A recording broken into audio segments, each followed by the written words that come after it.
Hola, bienvenidos a este nuevo caso práctico. En esta ocasión, con este caso práctico, lo que vamos a hacer es una sincronización de compras que hayan realizado vuestros usuarios en Stripe, utilizando la pasarela de pagos Stripe, ¿de acuerdo?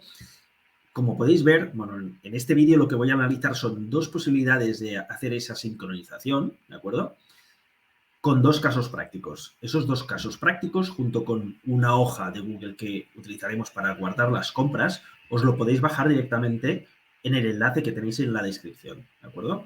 Igualmente, para este caso práctico, lo que vamos a hacer es analizar los dos flujos que he creado, uno para sincronizar esos pagos sin tener en cuenta si ya existen los pagos en la hoja de Google, y una segunda versión que lo que haremos es hacer esa sincronización, pero evitando los duplicados en la hoja de Google, ¿de acuerdo? Voy a compartir mi pantalla y así veis exactamente cómo quedarían esas tareas, ¿de acuerdo?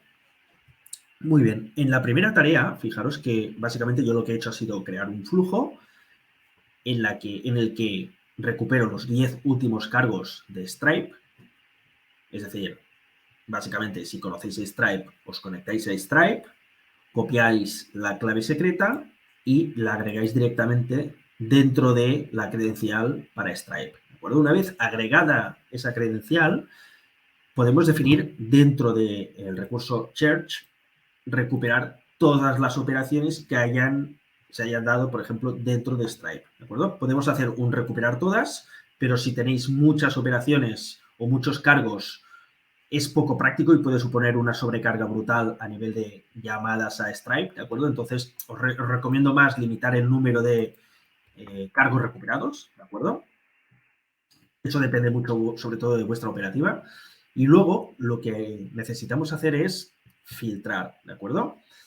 Pero antes de pasar a filtrar, necesitamos, obviamente, una hoja de Google. Como siempre, tenéis que crear una hoja de Google que os la podéis descargar directamente desde la tarea que os paso, ¿de acuerdo? Es un ejemplo de hoja de Google preparada para guardar los datos directamente después de hacer la extracción de Stripe. Y dentro de esa hoja hay dos ejemplos con las mismas cabeceras, dos pestañas con las mismas cabeceras. Una pestaña es para guardar las compras sin tener en cuenta los duplicados y la otra pestaña es para las compras únicas, ¿de acuerdo? Tienen las mismas cabeceras, lo único que en un caso una tarea utilizará la pestaña de compras duplicadas y la otra utilizará la pestaña de compras únicas para que veáis la diferencia, ¿de acuerdo? Como os comentaba, una vez definido la hoja de Google, obviamente necesitáis conectaros a la consola de Google y configurar las credenciales de autenticación, ¿de acuerdo? En este caso yo he utilizado un OAuth para hacer esa sincronización de datos, ¿de acuerdo? Pero una vez definido ya estos datos, tanto en esta tarea como en la otra, tenéis que completar las credenciales, vamos a hacer una pequeña prueba para cada uno de los casos, ¿de acuerdo? Vamos a empezar con el caso de sincronizar o extraer las ventas que tenéis en Stripe gratuitamente en vuestra hoja de cálculo sin tener en cuenta los duplicados. Es decir, cada vez que ejecutemos esta tarea, dado que no estamos controlando si ya existe esa misma compra en la hoja de Google, se generarán duplicados, ¿de acuerdo? Vamos a lanzar primero este primer flujo y veréis lo que pasa exactamente.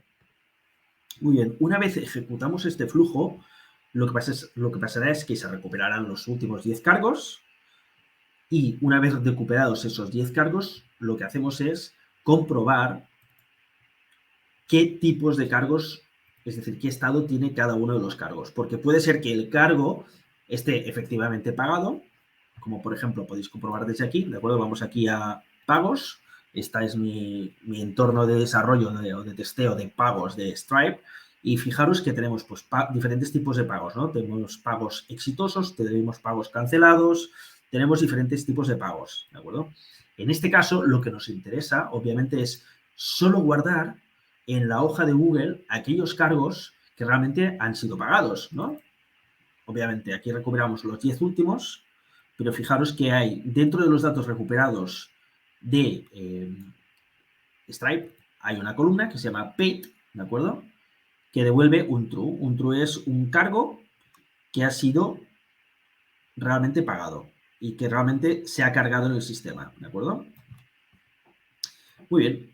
En este caso lo que hacemos es directamente con un nodo if limitar el número de elementos que realmente guardaremos en la hoja. Solo nos interesan aquellos marcados como paid. Con lo cual, aplicamos esta condición. En la condición, lo único que hacemos es pues, comparar la columna que nos interesa, en este caso es el status, con el valor que queremos filtrar, paid. Solo pasarán aquellas filas que tengan un estado paid, ¿vale? Posteriormente, ¿qué hacemos?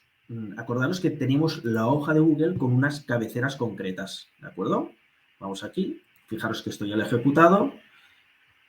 A ver si carga esto. Y una vez ejecutado, fijaros que ya aparecen aquí, ¿de acuerdo? Hay 10 cargos agregados en la hoja. Es bastante importante un tema a tener en cuenta. Es decir, una cosa son cómo se obtienen los datos, es decir, qué datos devuelve Stripe, es decir, cuál es el formato, cómo son los datos. Fijaros que aquí los nombres de las cabeceras tienen un nombre concreto, ¿de acuerdo?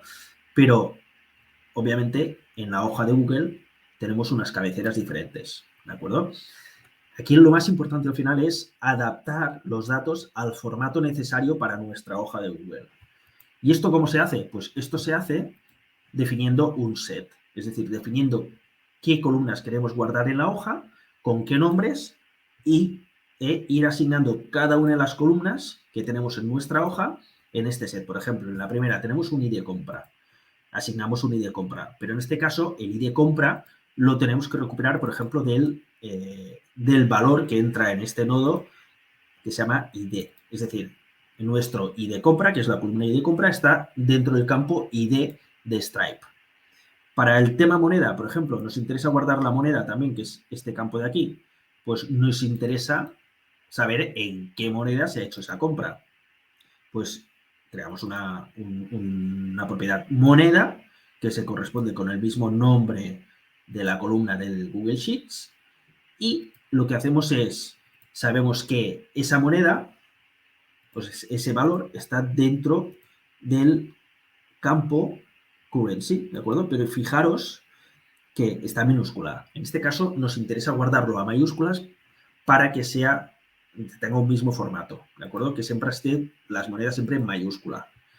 En este caso, fijaros que directamente se ha guardado euros en mayúscula. Muy bien. Como os comentaba, vais creando las diferentes columnas teniendo en cuenta los campos que tenéis en la hoja de Google.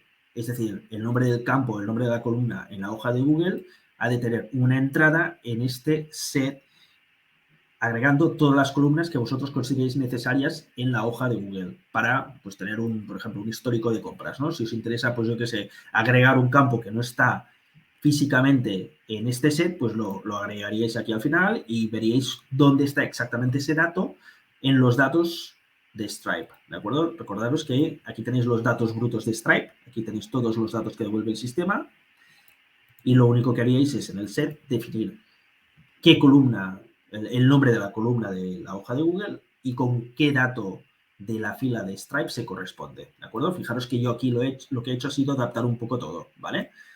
Obviamente, importante, dado que no nos interesan los datos de Stripe, hacemos el keep only set para solo mantener las propiedades que estamos definiendo dentro de este set con los valores correspondientes, ¿vale?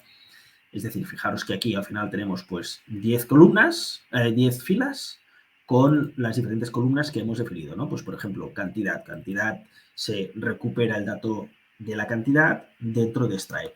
La moneda, el timestamp. El timestamp es un formato de hora, día y hora concreta dentro de Stripe, pero como podéis ver no es leíble, no tiene un formato humano que sea comprensible. Luego trataremos este timestamp para convertirlo como toca, ¿vale? Más luego si lo hemos utilizado o si esa compra se ha hecho en el modo real, es decir, si se ha hecho dentro del entorno test de Stripe o si se ha hecho desde el modo real. En este caso, el modo real es que es falso, porque se ha hecho desde el modo test, ¿de acuerdo? También, ¿qué tipo de tarjeta se ha utilizado para hacer el pago? ¿Qué correo se ha completado en el momento de hacer el pago? Y otros datos que son importantes para nosotros por si queremos luego hacer una extracción o utilizar esos datos para cualquier tema estadístico, ¿de acuerdo? Obviamente, hay datos que no se entregan desde Stripe, como por ejemplo el número de tarjeta y otros datos privados, ¿de acuerdo? Pero los datos complementarios de, por ejemplo, quién es el cliente que ha hecho ese pago o qué dirección postal tenía o otros datos, esos datos sí que se entregan, ¿vale? Muy bien. ¿Qué más? Perfecto, vamos a ver. Tema, fecha, hora, como os comentaba. Es bastante importante, claro, Stripe por defecto devuelve un formato timestamp, que es un formato específico de fecha hora desde, son tantos segundos que han pasado desde el año del 1 de enero del 1970, ¿de acuerdo? Este formato concreto, lo que podemos hacer es utilizar un nodo datetime para formatear la fecha, ¿vale? Si le especificamos que aquí dentro queremos utilizar el timestamp y creamos una nueva propiedad que se llame fecha hora, lo que haremos es directamente agregar al final de todo fecha hora. Acordaros que este fecha hora es una columna también de la hoja de Google, ¿vale? Y le decimos que el timestamp, utilizaremos un custom format y le queremos asignar un año, mes, día, hora, minuto, segundo, ¿de acuerdo? Esto es un formato internacional. Podéis adaptar el formato a lo que mejor os interese, ¿de acuerdo? Si es un formato español, pues día, barra, mes, barra, año y lo que sea, ¿de acuerdo? Yo lo he puesto en este formato porque es más comprensible para mí, ¿de acuerdo? Pero al final es lo importante que es que lo adaptéis a lo que vosotros necesitáis. Muy bien.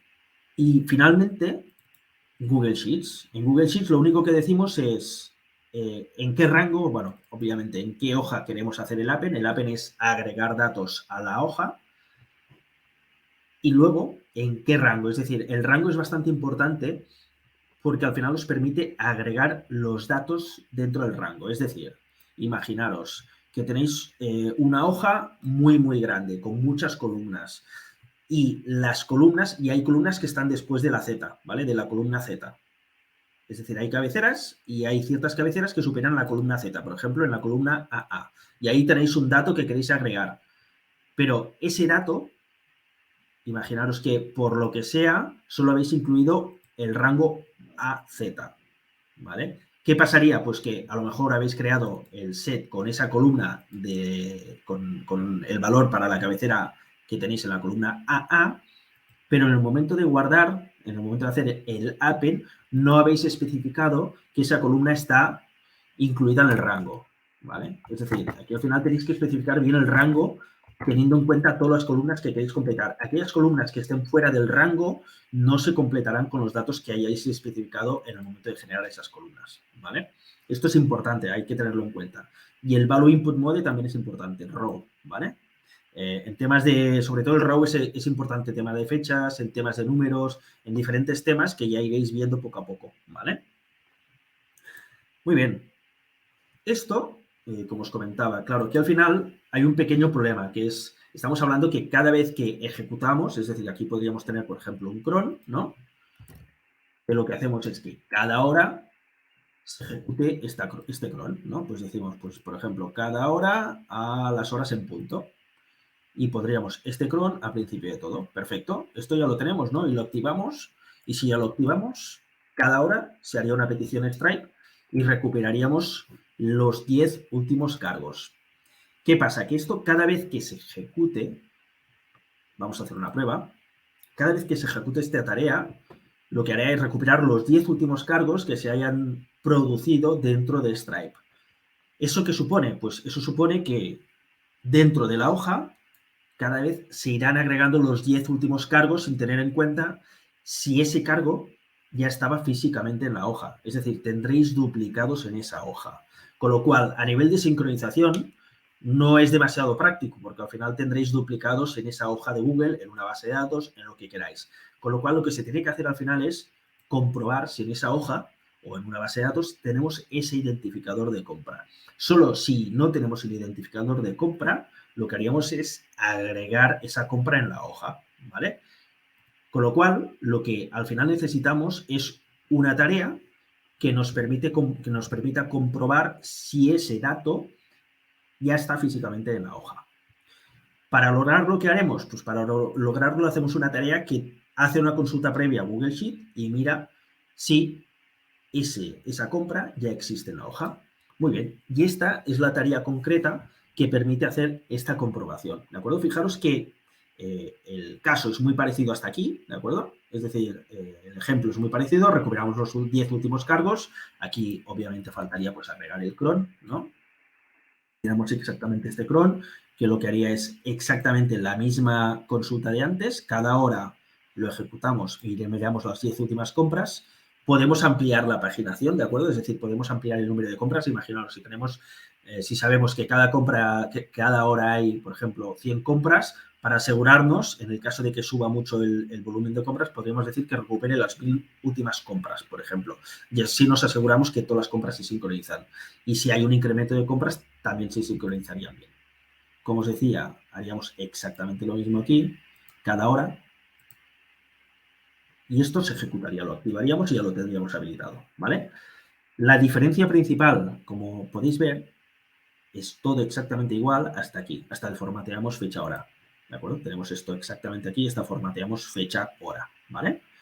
Todo esto de aquí es igual, pero luego entra un loop, ¿vale?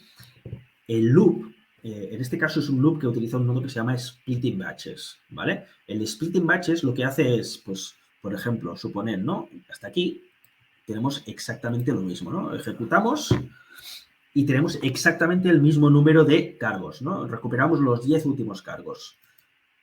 Porque tal y como hemos especificado dentro del nodo, solo recuperamos los 10 últimos cargos. Es decir, tenemos 10, pero lo que nos interesa es para cada uno comprobar si está físicamente esa compra dentro de Google Sheets. Y para hacerlo tenemos que ir uno a uno comprobando si hay esa compra o no hay esa compra dentro de Google. ¿Qué haríamos? Pues agregar un nodo splitting batches. El splitting batches lo que hace, como os comentaba, es limitar el número de elementos que tratamos cada vez, ¿vale? En lugar de tratar o intentar agregar los 10 elementos de golpe en Google Sheets, lo que haremos es ir mirando para cada uno si existe en la hoja de Google. ¿Y cómo haremos esto exactamente? Pues primero, en el split and batches lo que diremos es que en lugar de tratar las 10 compras de golpe, tratamos solo una compra.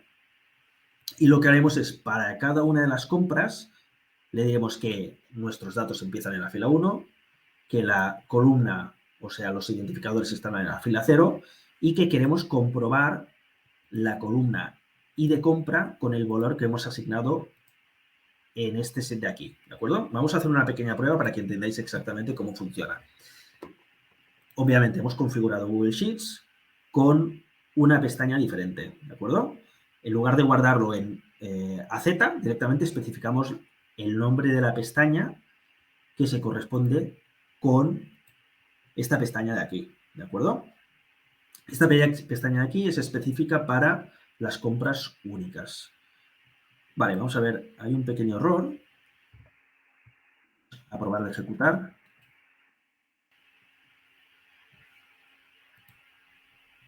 Vale, vamos a ver. A ver. Vale, ya sé qué pasa. He cambiado los nombres de los nodos antes y fijaros que el nombre del nodo es diferente, ¿de acuerdo? Es decir, al final, cuando recuperamos un nodo concreto, en este caso yo lo que estoy referenciando es un nodo anterior para recuperar qué dato había en el loop antes de pasar al siguiente paso, ¿vale? Es decir, yo aquí recupero la fila actual para poder utilizar esta fila del loop y agregarla como toca en la hoja de Google, ¿de acuerdo? Ahora entraremos más en detalle. Voy a ejecutarlo otra vez y así veis cómo funciona. Muy bien. A ver. Vale. Básicamente este loop lo que hacemos es lo que os decía, ¿no? Miramos si esa compra existe en Google Sheets utilizando el identificador de compra. Si esa compra existe en Google Sheets, lo que hace o sea, recuperamos la compra directamente con ese identificador de compra. Y luego ponemos un condicional para determinar si hemos recuperado la fila de Google Sheets. Esto de aquí, este JSON contiene las filas de Google Sheets, ¿vale? Contiene esa fila con el ID de compra de Google Sheets. Que no hemos recuperado ningún dato, es decir, que está vacío, quiere decir que no hay una compra en Google Sheets. Que no está vacío, quiere decir que hemos recuperado la compra de Google Sheets y, por lo tanto, si ya existe esa compra, tenemos que pasar a la siguiente compra que hay dentro del Splitting Batches, es decir, del listado de ítems que hemos recuperado de Stripe. Hemos detectado que una compra ya existe en Google Sheets, pasamos a la siguiente. Y así vamos haciendo hasta acabar con todas las compras, ¿vale? Fijaros que aquí ya acabado. Vamos a ver las compras dentro de la hoja de compras únicas. En principio parece todo ok, ¿vale? Pero, ¿cuál es la diferencia? Bueno, obviamente al principio no tenemos datos, ¿no? Y se ha detectado que ninguna de las compras que hemos recuperado de Stripe están físicamente en la hoja de Google, con lo cual lo que hace es, pues, ¿existe? No existe ninguna de las compras. Pasamos al siguiente caso, recuperamos el dato de Splitting Batches y vamos agregando fila a fila dentro de Google Sheets aquellas filas que no existen, ¿vale? Importante, hay un tema de, bueno, Google Sheets tiene ciertas restricciones a nivel de peticiones que se hacen en la hoja, ¿vale? Es decir, si hacéis muchas peticiones muy seguidas a la hoja de Google, os dará un problema de demasiados reintentos o demasiadas peticiones a la hoja a la API de Google Sheets, ¿vale? Yo aquí he limitado, es decir, he puesto que lo reintente hasta 3 veces y dejo un espacio de 5 segundos entre intento. Pero además, a veces me ha pasado que estos reintentos, incluso así, dan problemas, ¿vale? Con lo cual, lo que he hecho al final de todo es agregar un nodo wait, que lo único que hace es esperar 5 segundos entre iteración, es decir, entre fila y fila. Miramos la primera compra, la agregamos, esperamos 5 segundos, continuamos con la siguiente fila. Y así vamos haciendo fila por fila y le damos tiempo a Google Sheets a que nos dé un cierto margen y no nos baneen por hacer demasiadas peticiones a Google Sheets, ¿vale? Muy bien, finalmente, ¿qué tenemos? Pues fijaros que cada vez que se agrega una nueva y después de esperar, enviamos a el comprobador de si quedan filas en el Splitting Batches. Lo mismo hacemos exactamente si la fila ya existe, es decir, si la fila ya existe, miramos si quedan más filas y pasamos a la siguiente fila. Es decir, ¿quedan más filas? Si es verdad, pasamos al Splitting Batches y seguimos con la siguiente fila. ¿Que no quedan filas? Fin del proceso, ¿vale? Vamos a hacer una pequeña prueba para que entendáis ahora exactamente qué pasa cuando, por ejemplo, yo quito la última entrada, ¿vale? O quito un par de entradas, por ejemplo. Vamos a quitar unas cuantas entradas, por ejemplo, estas de aquí. Es decir, yo necesito recuperar las 10 filas, ¿no? Cada vez recupero los 10 últimos pagos, pero por lo que sea, imaginaros, esto es el supuesto de que han entrado nuevos pagos, ¿no? Pero estos pagos también los recupera Stripe cuando hago la petición en este nodo de aquí. Entonces, lo que me interesa es solo agregar aquellas compras que no están físicamente dentro de la hoja de Google, ¿vale? Es decir, al final, ¿qué pasará? Pues en algunos casos, en el nodo del if verá que se ha recuperado la compra de Google Sheets y en otros casos verá que la compra no existe en la hoja, con lo cual aquellas compras que no existen en la hoja, como está pasando ahora, las está agregando físicamente a la hoja, ¿vale? Fijaros que aquí ya han agregado 3 y agregará alguna más después. Fijaros que aquí hay otra y ya, si todo funciona bien, debería de haber agregado las 4, ¿vale? Fijaros, ya acabado y ha pasado por los 10 ítems, de los cuales 6 no los ha tenido que agregar porque ya estaban físicamente dentro de la hoja y los otros 4 los ha agregado. Este método es el que va perfecto para hacer la sincronización, porque imaginaros, ¿no? Lo que comentábamos antes. Queréis ejecutar esta tarea cada hora. Cada hora se ejecuta. Vosotros podéis prever cuántas compras habrá cada hora. O ser muy generosos y poner un volumen bastante elevado. Por ejemplo, sé que ahora tengo 10 compras la hora, pero me quiero curar en salud y hacer, por ejemplo, 100 compras cada hora, recuperar las últimas 100 compras, ¿vale? O podríamos cambiar el cron, ¿no? Que en lugar de hacerlo cada hora, pues que lo haga cada minuto, ¿vale? O, por ejemplo, que en lugar de hacerlo cada minuto, que lo haga un custom y especificamos aquí lo que queremos. O especificarlo, por ejemplo, cada 5 minutos, ¿vale? Con esto que nos aseguramos que podemos especificar un cron que se ejecute con ese periodo de tiempo, con esa periodicidad, y asegurarnos que nunca habrán duplicados en la hoja de Google, en la base de datos o lo que sea. Es decir, que tendremos un sistema que sincroniza los datos desde Stripe a cualquier base de datos gratuitamente, ¿vale? Esto lo podéis tener montado en vuestro propio ordenador, en N8N Cloud, donde queráis, en un servidor vuestro, donde sea, ¿vale? Pero hay otros servicios que obviamente podéis utilizar para sincronizar datos, pero cuando empezamos a hablar de ciertos volúmenes de datos, no son prácticos. No son prácticos primero porque por temas de costes. Si utilizáis, por ejemplo, bueno, hay bastantes servicios ahí fuera. Por ejemplo, hay Zapier, ¿no? Muchos de vosotros conocéis Zapier. Zapier, cuando queréis hacer tareas con múltiples pasos, tenéis que pagar, ¿vale? Eso ya es un limitante. Y además, el plan que tenéis de Zapier, uno de los primeros planes, solo os permiten, por ejemplo, sincronizar hasta, pues, bueno, en este caso podríais lanzar hasta 750 tareas al mes, ¿no? Es decir, eso os da una cierta flexibilidad. Si hacéis, por ejemplo, una tarea al día que recupere las 100 últimas compras, por ejemplo, sería viable. Aquí al final depende mucho de lo que se adapte a vosotros a nivel de casos, ¿vale? Tenerlo en cuenta. Y además, ¿qué más hay? Pues sí, también hay Make. Make es un poco especial porque al final, claro, dependiendo de la complejidad del caso, eso puede afectar directamente a cuánto pagáis cada mes, ¿vale? Es decir, imaginaros, ¿no? Yo aquí, por ejemplo, en este caso, tengo 5 pasos, pues serían 5 operaciones. Bueno, sería una operación en este caso para recuperar las 10 ventas, ¿vale? Más luego, pues 4 pasos adicionales para hacer todas las validaciones posteriores.